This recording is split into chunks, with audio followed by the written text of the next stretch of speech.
গরমের মধ্যে মোটেও সকালে উঠে নাস্তা রেডি করতে ইচ্ছে করে না, কিন্তু কিছু করার নাই, নাস্তা করতেই হবে। আর বাচ্চা থাকলে তো কোনো কথাই নাই।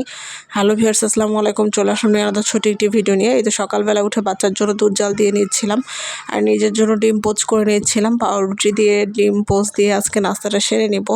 কোনোভাবেই নাস্তা রেডি করতে ইচ্ছা করতেছিল না। রুটি বানাইতে তো মোটেও ভালো লাগে না এখন গরমে। আর যেহেতু বাইরে যাব একটু, সেহেতু তাড়াহুড়া ছিল।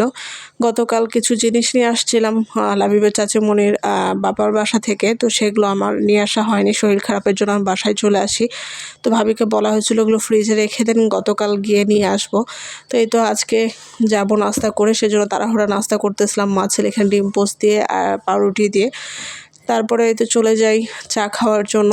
তো সকালবেলা লাবিবের আব্বুর সাথে নিচে নেমে চা পাতা আর দুধ নিয়ে আসছিলাম। গরুর দুধ শেষ হয়ে গিয়েছে। আপাতত বিকালে আবার লাবিবের আব্বু বাজার থেকে নিয়ে আসবে বলেছে বেশি করে। তো এখানে চা করে নিচ্ছিলাম, অনেকদিন পর চা খাবো। আর কালকে এত পরিমাণে চায়ের ক্রেভিংস কাজ করতেছিল, কিন্তু ঘরে দুধ না থাকায়, চাপাতি না থাকায় খাইতে পারিনি। যখন ক্লান্তি লাগে তখন একটু চা খেলে, না দুধ চা খেলে শান্তি পাই, আর মনের দিক থেকেও একটু শান্তি পাই। যাই হোক, কিছু করার ছিল না, রাত অনেক হয়ে গেছিলো আর মাথায় এত ব্যথা করতেছিল, ইচ্ছা করতেছিল না নিচে যাই। আর লাবিব আব্বুকে সহজে কোনো কাজ করানো যায় না। তো যাই হোক, এতে সকালে চা খেয়ে তারপরে একটু ক্লান্তি দূর করে চলে যাই লাবিবের চাচিমণির বাসায়।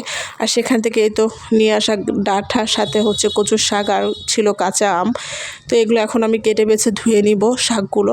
আর এই শাকগুলো খাওয়ার জন্য অনেক দিন খোঁজ করেছি, পাইনি। এলাকায় আসলে এই ধরনের শাক পাওয়া যায় না। এক চাচা আসতো, সেও আর আসে না, জানি না কেন।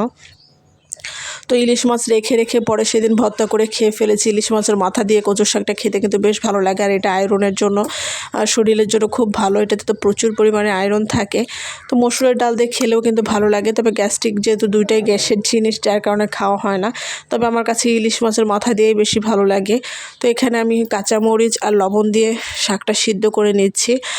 আর তারপরে লাবিব আব্বু রোজা আছে, ওর জন্য আবার ইফতার রেডি করব। তো কাল বলেছিল আলু ভাজে রুটি করে দেওয়ার জন্য। তো যেহেতু আলু পরোটা তার পছন্দ, সেহেতু কালকে আর আলু ভাজি রুটি করিনি, তাকে আলু পরোটা করে দিয়েছিলাম। তো আজকে তো আলু ভাজি আর রুটি করে দিচ্ছি। এখানে আলু ভাজিটা করে নিচ্ছি আর পাশের চুলে আটা সিদ্ধ করে নিয়েছি। অফ ক্যামেরায় রুটিগুলো বেলে নিয়েছি। আর প্রচুর পরিমাণে গরম, কোনো কিছুই করতে ইচ্ছা করতেছিল না, তারপর নিরুপায় হয়ে করতে হলো। তো এখন তো রুটিগুলো সেঁকে নিচ্ছি। আর রুটিগুলো সেঁকার পরে আজকের মতো আমাদের কাজ কমপ্লিট। এই গরমের মধ্যে কে কী অবস্থায় আছেন অবশ্যই কমেন্ট করবেন।